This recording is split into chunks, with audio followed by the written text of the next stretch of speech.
Hi everyone, आज के इस लेक्चर में आप सभी का स्वागत है। उम्मीद है आपने पिछला लेक्चर देखा होगा। उसमें हमने कोलरास के नियम के बारे में पढ़ा था और कोलरास वास्तव में क्या कहना चाहता था, वो सब चीज़ें हमने वहाँ पढ़ ली थी। आज हम पढ़ेंगे कोलरास के नियम से संबंधित जो न्यूमेरिकल क्वेश्चन या आंकिक प्रश्न पूछे जाते हैं वो किस किस टाइप के हो सकते हैं और कैसे उनको सॉल्व करते हैं। तो सबसे पहले मैं जो बोर्ड पर लिख रखा हूँ उन क्वेश्चन को देखते हैं।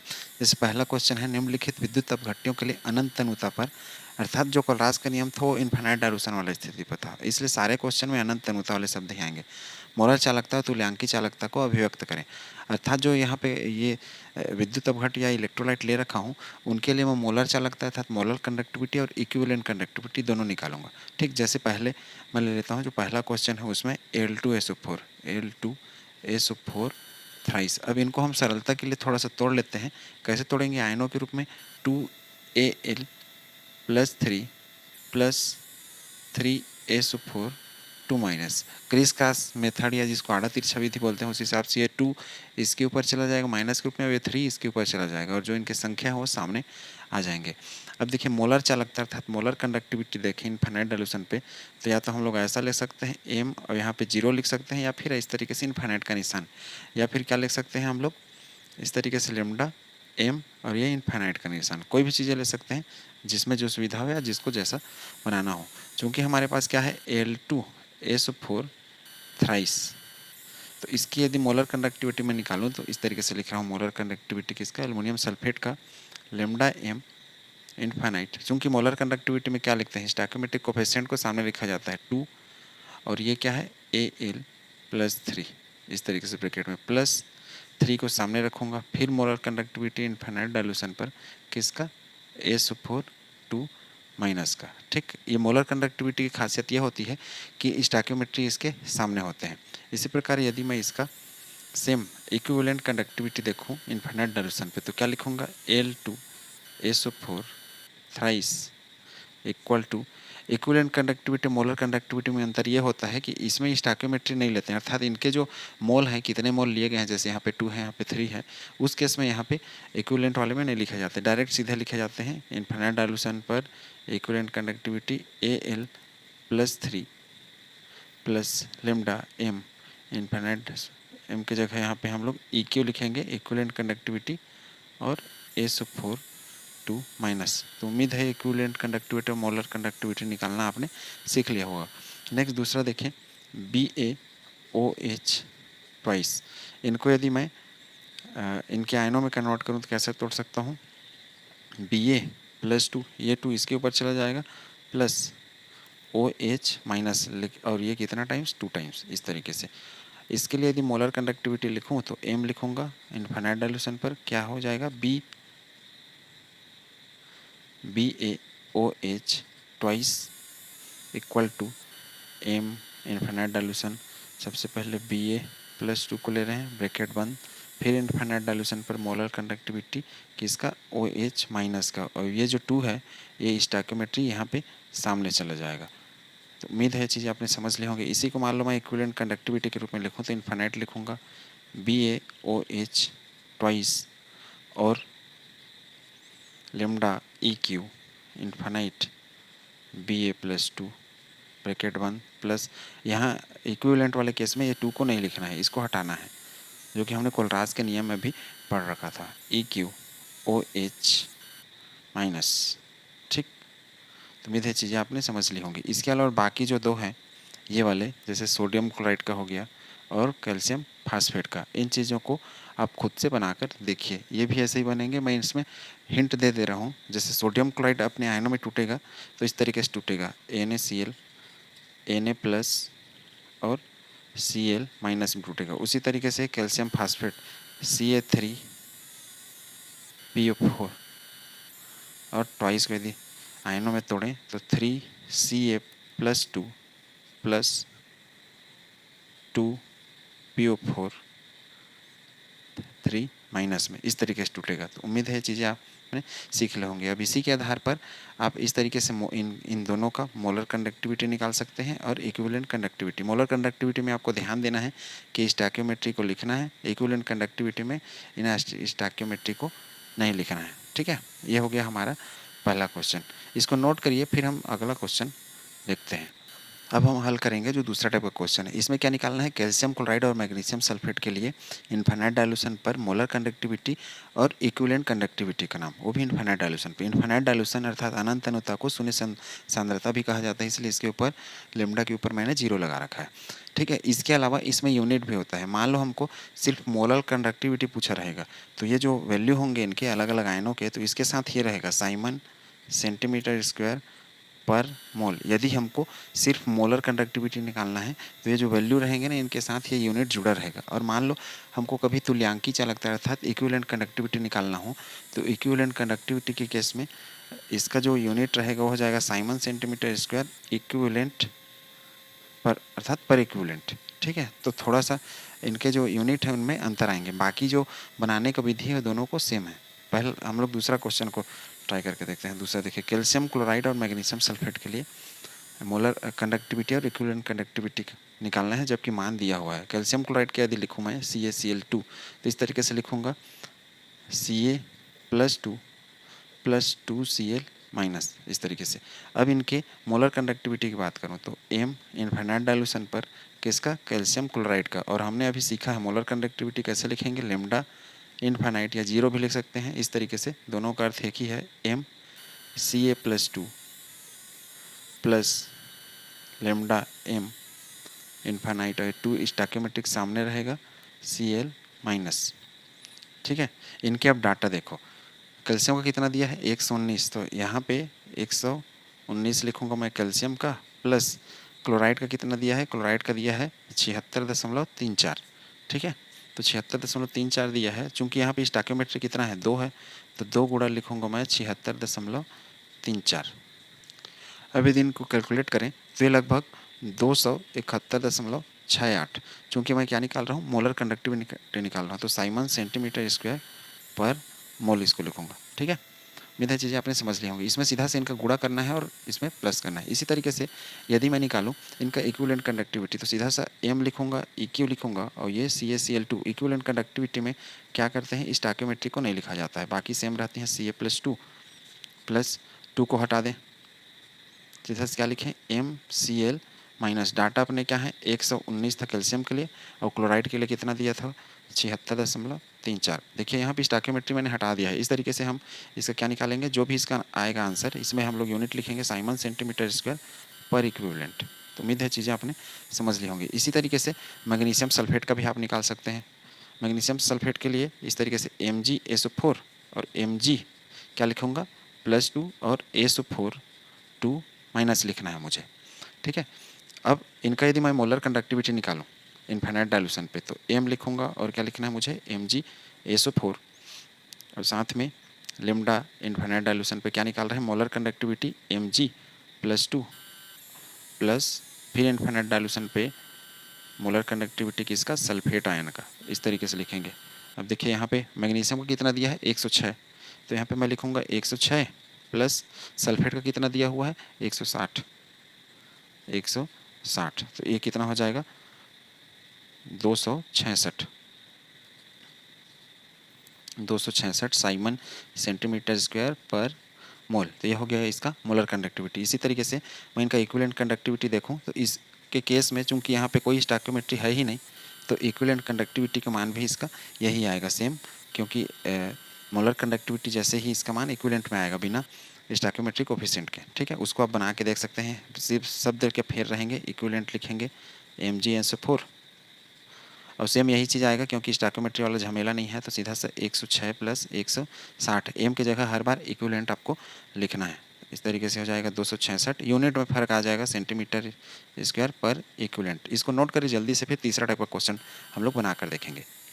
नेक्स्ट हमारा क्वेश्चन है, इंपॉर्टेंट है, इस टाइप का क्वेश्चन पूछा जाता है। वैसे इसके सारे कोलराज के नियम से संबंधित क्वेश्चन इंपॉर्टेंट है, इस टाइप के एक क्वेश्चन मैं करा रहा हूँ। जैसे इसमें लिखा है एस्टिक एसिड के लिए मोलर कंडक्टिविटी का मान निकालना है। एस्टिक एसिड क्या है, वीक इलेक्ट्रोलाइट, लेकिन कोलराज का नियम किसके लिए बनाया गया है, स्ट्रांग इलेक्ट्रोलाइट के, जो कि 100% डिसोसिएशन शो करते थे। तो वीक, लेकिन इसका एप्लीकेशन पार्ट में हमने क्या पढ़ा है कि वीक इलेक्ट्रोलाइट को हम लोग इनडायरेक्ट मेथड के द्वारा अर्थात स्ट्रांग इलेक्ट्रोलाइट की सहायता से हम लोग इसकी मोलर कंडक्टिविटी पता कर सकते हैं। कैसे पता करेंगे, देखिए यहाँ पे दिया हुआ है एसिटिक एसिड। सबसे पहले जो दिया रहेगा उस चीज़ को लिखना है एसिटिक एसिड। CH3COOH। इसका हमको क्या निकालना है, मोलर कंडक्टिविटी। तो मोलर कंडक्टिविटी के फॉर्म में यदि लिखूंगा मैं जीरो कंसंट्रेशन पर, तो क्या लिखूंगा, CH3COOH ब्रैकेट बंद। इसको हम लोग आयनों में भी तोड़ सकते हैं, CH3COO minus plus H plus, इस तरीके से शुरुआत जब करेंगे तो। इसके बाद इनका मोलर कंडक्टिविटी निकालेंगे इनफाइनाइट डायल्यूशन पर। मोलर कंडक्टिविटी चूंकि प्लस वाले पहले आते हैं इसलिए हम लोग क्या लिखेंगे, प्लस। उसके बाद फिर इनफाइनाइट डायल्यूशन पर या जीरो कंसंट्रेशन पर मोलर कंडक्टिविटी किसका, एसीटेट का, CH3COO माइनस। तो उम्मीद है यहाँ तक की चीज़ें आपने समझ ली होंगी। अर्थात हमको इसके समान समीकरण लाना है इन तीनों से, तभी हमको क्या है, इनका मोलर कंडक्टिविटी निकल पाएगा। अब देखिए कि क्या दिया है, सोडियम क्लोराइड। सोडियम क्लोराइड का मैं लिखूंगा NaCl का कितना दे रखा है, 126। तो NaCl का यदि मैं मोलर कंडक्टिविटी देखूं तो ऐसा लिख सकता हूं, मोलर कंडक्टिविटी किसके लिए, NaCl के लिए। अब उम्मीद है इस तरीके से आयनों में तोड़ना आपने सीख लिया होगा थोड़ा बहुत। तो इसको हम लोग लिखेंगे मोलर कंडक्टिविटी इनफाइनाइट डायल्यूशन या जीरो डायल्यूशन पर Na plus plus infinite dilution पर मोलर कंडक्टिविटी किसका, क्लोराइड माइनस का। इसका वैल्यू कितना दिया हुआ है, 126.4 साइमन सेंटीमीटर का स्क्वायर पर मोल। ठीक है। इसी तरीके से HCl दिया है, तो HCl का मोलर कंडक्टिविटी लिखूंगा मैं HCl। यहाँ पर हम लेमडा उल्टा वाई टाइप का भी बना सकते हैं, ठीक है, उसको अपनी सुविधा अनुसार बनाना है। मैं यहाँ पे लेमडा ऐसे उल्टे हुई टाइप का बना रहा हूँ, और ये जीरो की जगह इनफाइनाइट भी लिख सकते हैं, तो उससे फ़र्क नहीं पड़ता। यहाँ पे क्या हो जाएगा, H plus plus infinite dilution MCl minus. HCl को इस तरीके से तोड़ सकते हैं, और इसका वैल्यू दिया है 426 सेम साइमन सेंटीमीटर स्क्वायर पर मोल। इसी तरीके से हमारे पास क्या है, एसीटेट है, तो एसीटेट को क्या लिखूंगा, मोलर कंसंट्रेशन इसका जीरो, और CH3COONA, ये तीनों स्ट्रांग इलेक्ट्रोलाइट है। सोडियम क्लोराइड, हाइड्रोक्लोरिक एसिड और सोडियम एसिटेट। ये सोडियम एसिटेट और NaCl तो साल्ट है, लेकिन ये वाला क्या है, एसिड है, लेकिन तीनों का नेचर क्या है, स्ट्रांग वाला है। तो इस तरीके से लिखेंगे Na प्लस, अर्थात इनकी वही मोलर कंडक्टिविटी। उसके बाद फिर इनफाइनाइट डायल्यूशन पर CH3COO माइनस। यहाँ पे M लिखना मैं भूल गया हूँ, आप वहाँ पर लिख सकते हैं। इसका वैल्यू क्या दिया हुआ है, 91।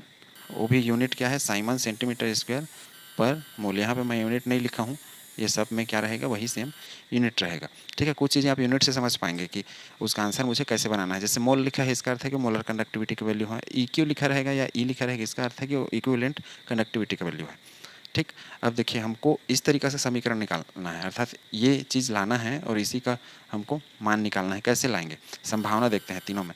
मैं इसको समीकरण 1 नाम दे देता हूँ, इसको नाम दे देता हूँ 2, इसको नाम दे देता हूँ 3। अब देखिए यहाँ पे क्या है, H प्लस। अब इसमें खोजिए कि इसमें H प्लस इसमें है मेरा, तो मैं लिखूँगा समीकरण 2। ठीक है। उसके बाद कौन सा है, CH3COO माइनस। CH3COO माइनस किस में है, ये वाले समीकरण में। कौन सा समीकरण है, ये तीसरा समीकरण है। तो मैं अब चूंकि देखो इन दोनों को H प्लस और इसको CH3COO माइनस को जोड़ रहे थे, तब क्या बन रहा था, एसिड बन रहा था। तो इस कारण मैं क्या करूँगा, जो H प्लस वाला समीकरण है मेरा और CH3COO माइनस वाला समीकरण है, उसको क्या करना है, मुझे जोड़ देना है। अर्थात दूसरा और तीसरा समीकरण का जो मान रहेगा उसको जोड़ दूंगा। अब देखिए दूसरा और तीसरा समीकरण, दूसरा में एक एक्स्ट्रा बच गया Cl माइनस, और तीसरा में क्या बचा है, Na प्लस। अर्थात इसका ज़रूरत है नहीं मुझे, इनको हटाना पड़ेगा। कैसे हटाएंगे, हम इसको हटाएंगे पहले की सहायता से। पहले में क्या दिया है, Na प्लस और Cl माइनस। तो कब हटेगा, जब इसके साथ हम लोग घटा देंगे। क्यों, क्योंकि जब घटाएंगे तो इनके निशान माइनस में आ जाएंगे और ये वाले प्लस में रहेंगे, तो एक दूसरे से क्या हो जाएंगे, कैंसिल आउट। इस तरीके से माइनस क्या करूँगा, 1 करूँगा। तो उम्मीद है यहाँ तक की चीज़ें समझ ली होंगी। अब देखिए दूसरा और तीसरा समीकरण क्या दिया है, दूसरा में 426 प्लस 91 और माइनस क्या करना है, 126.4। इस तरीके से जब करेंगे तो हम लोगों का वैल्यू लगभग 390.5 या फिर बोल सकते हैं 391 साइमन सेंटीमीटर स्क्वायर पर मोल के आसपास आएगा। इसको आप कैलकुलेट करके देख लीजिएगा, यही मिलेगा कंफर्म। ठीक है, तो ये एक सैंपल था, हम लोग कैसे बनाएंगे। अर्थात जो चीज़ें हमको प्राप्त करनी है उसको पहले मोलर कंडक्टिविटी या इक्विवेलेंट कंडक्टिविटी के फॉर्म में लिख लेना है। उसके बाद संभावना देखना है कि यहाँ पे जो चीज़ें दी है उसमें किसके हिसाब से हम लोग ऐसा बना पाएंगे। जिसमें इसमें संभावना देख रहा था H प्लस और CH3COO, जिसमें H प्लस था उसको जोड़ दिया क्योंकि यहाँ पे है, अर्थात उसको लिया। उसके बाद CH3COO माइनस, प्लस का निशान है इसलिए ये वाले समीकरण को उसके साथ हम लोग जोड़ रहे हैं। अब जोड़ने के बाद हमको इसके साथ Na मिल गया और H वाले के साथ Cl माइनस मिल गया। इनको ज़रूरत नहीं है, इनको हटाना था, इसलिए मैंने क्या कर दिया, तीसरा वाले में घटा दिया। क्यों, क्योंकि यहाँ भी Cl माइनस और Na प्लस दिया हुआ था। इसको नोट करिए फिर और एक दो वेराइटी टाइप का क्वेश्चन समझते हैं। अब हम चलते हैं अपने नेक्स्ट क्वेश्चन पर, चौथा नंबर के। ये क्वेश्चन मैं थोड़ा सा अलग टाइप का बना रखा हूँ। इसमें डाटा तो सब एक ही है, लेकिन थोड़ा थोड़ा क्वेश्चन में चेंज है, तो इसको समझते जाइएगा। चौथा और पांचवा क्वेश्चन को देखो। अनंत अनुता पर बेरियम 2+ और क्लोराइड की तुल्यांक चालकता अर्थात इक्विवेलेंट कंडक्टिविटी क्रमशः 127 और 76 साइमन सेंटीमीटर पर इक्विवेलेंट है। अनंत अनुता पर बेरियम क्लोराइड की तुल्यांक की चालकता पूछी गई है। ठीक है, तो बेरियम क्लोराइड यदि लिखूँ कौन सा क्वेश्चन के लिए, चौथा, BaCl2। BaCl2 को आयनों में हम तोड़ पाएंगे, कैसे तोड़ पाएंगे, Ba+2 + 2Cl-। ठीक है, अब यदि मैं इनका तुल्यांकी चालकता देखूँ किसमें, EQ, और वो भी इन्फाइनाइट डायल्यूशन पर, तो BaCl2 equal to lambda infinite dilution Ba+2 plus infinite dilution, उसके बाद EQ, और यहाँ पे क्या लिख दूंगा, Cl-। यहाँ पे हम लोग इसका जो स्टोइकियोमेट्रिक कोएफिशिएंट अर्थात इनके जो अंक होते हैं उनको नहीं लिखेंगे, क्योंकि इक्विवेलेंट कंडक्टिविटी में चीज़ें नहीं लिखी जाती है। ठीक है, डायरेक्ट इनको करना है। हमको क्या निकालना है, इक्विवेलेंट कंडक्टिविटी अर्थात तुल्यांक चालकता निकालना है, और मान किसका दिया है, तुल्यांक चालकता ही दिया है। इनके यूनिट से हम समझ पाएंगे, इक्विवेलेंट अर्थात साइमन सेंटीमीटर पर इक्विवेलेंट दिया हुआ है। बेरियम का कितना दिया है, 127, तो यह हो जाएगा 127 प्लस वो कितना दिया है, 76, इस तरीके से। अब देखिए 6 6 12 1 13, तो 13 का 3 हो जाएगा, और 7 3 10 का 0 और 2, ये आ जाएगा 203। चूँकि मैं क्या निकाल रहा था, इक्विवेलेंट साइमन सेंटीमीटर स्क्वायर पर इक्विवेलेंट। उम्मीद है चीज़ें आपने समझ ली होंगी। अब क्वेश्चन को चेंज कर रहा हूँ। क्वेश्चन को चेंज मतलब अब मैं पाँचवा नंबर का क्वेश्चन कर रहा हूँ। पाँचवा में 2 टाइप का क्वेश्चन बना दिया हूँ। क्वेश्चन मेरा यही है, सिर्फ फ़र्क क्या है, फ़र्क को समझिए कि बेरियम 2+ और Cl- की तुल्यांक चालकता की जगह अब हमको मोलर चालकता दिया गया है। मोलर चालकता का मान भी यही है, 127 और 76।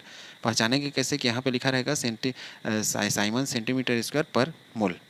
ठीक है, जैसे ये मोलर चालकता के लिए एम हो गया, बेरियम का मान 127 और यूनिट क्या हो जाएगा, साइमन सेंटीमीटर स्क्वायर पर मोल, अर्थात ऐसा साइमन सेंटीमीटर स्क्वायर पर मोल। ये रहेगा हमारे किसके लिए, मोलर चालकता के लिए। ऐसे ही ये क्लोराइड के लिए रहेगा 76 साइमन सेंटीमीटर पर मोल। मतलब मुझे मोलर चालकता का मान दिया गया है और पूछा क्या गया है, इसमें मोलर चालकता पूछा गया है। लेकिन हमको देखिए मोलर चालकता का मान भी दिया गया है, और दूसरा क्वेश्चन इसी में और कर रखा हूँ कि तुल्यांक चालकता क्या होगा। ठीक है, तो ये क्वेश्चन इंपॉर्टेंट बन जाएगा तुल्यांक चालकता निकालने के लिए। मतलब क्वेश्चन एक ही है, लेकिन अलग अलग कंडीशन दे दिया गया है, तो आंसर भी अलग अलग आएगा। ये नेट में भी दिया है, लेकिन वहाँ पर बहुत कन्फ्यूजन क्रिएट है, तो उसी चीज़ को क्लियर कर रहा हूँ। जब आपको इक्विवेलेंट कंडक्टिविटी दिया रहेगा वैल्यू, और वही पूछे इक्विवेलेंट कंडक्टिविटी, तो सीधा उसके फार्मूला पर पुट करके प्लस कर देना है। मोलर कंडक्टिविटी का जब दिया रहेगा वैल्यू और पूछे मोलर कंडक्टिविटी, तो भी प्लस ही कर देना है। जैसे देखिए यदि इसी का मैं मोलर कंडक्टिविटी निकालूँ, तो m लिखूँगा इन्फाइनाइट पे, और यहाँ पे क्या लिखूँगा, BaCl2। उसके बाद यहाँ पे इन्फाइनाइट और Ba+2 प्लस मोलर कंडक्टिविटी की खासियत क्या होती है कि इनके जो स्टोइकियोमेट्रिक होते हैं उसको सामने रखे जाते हैं इस तरीके से, और Cl-।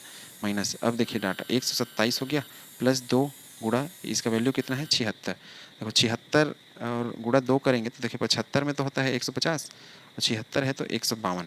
अब 127 प्लस 152 कितना आ जाएगा, जोड़ो 127 और 152, 7 9 हो गया, 5 2 7 हो गया, 2 279 साइमन सेंटीमीटर स्क्वायर पर मोल। किस केस में, जब मुझे दिया जाए मोलर कंडक्टिविटी और मोलर कंडक्टिविटी ही पूछा जाए। अब देखिए मोलर कंडक्टिविटी दिया है और मुझे क्या पूछ रहा है, इक्विवेलेंट कंडक्टिविटी पूछ रहा है मोलर कंडक्टिविटी के द्वारा।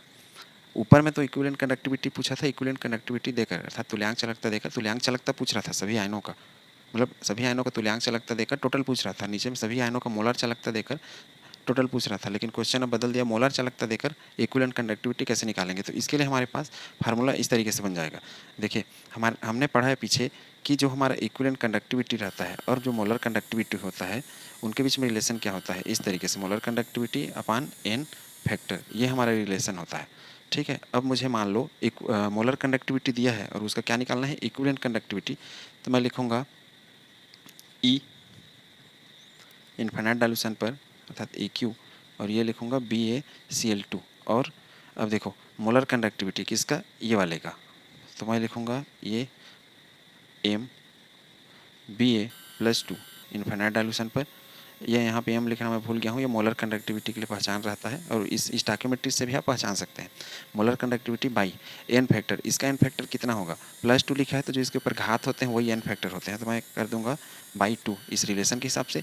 इसी प्रकार प्लस इसमें देखो